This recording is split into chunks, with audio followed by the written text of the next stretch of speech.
হ্যাঁ, তেমন কিছু না গো। ল্যাপটপে কি একটা সমস্যা হয়েছে। ম্যাডাম বলল যে, "ল্যাপটপের নিচে কি একটা সমস্যা হয়েছে, ওটা চেক করে দেখো।" হ্যাঁ? আমি একটু চেক আপ করে দেখছিলাম যে কি একটা সমস্যা হয়েছে নিচে। অনেকক্ষণ চেষ্টা করলাম, দেখলাম বাড়া নিচে কি একটা সমস্যা হয়েছে ল্যাপটপের, বুঝলে?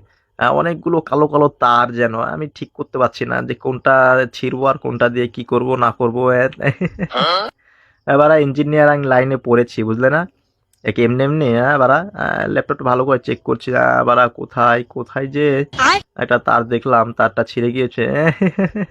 এবার তোমরা অন্য কিছু ভেবো না, তোমাদের শুধু চোখটাই অন্য কিছু, বাড়া ইঞ্জিনিয়ারিং বুঝতে হবে না? ল্যাপটপ এসব ল্যাপটপ আমার কাছে টিকে? কত ঠিক করলাম, কত জুত করলাম, চেক আপ করলাম বাড়া। তোমাদের ল্যাপটপে চেক আপ করতে যদি মনে চাই আমাকে যোগাযোগ করো, হ্যাঁ? বাড়া তারটা লাগাতে হবে, খুব জঙ্গল ল্যাপটপের ভিতরে।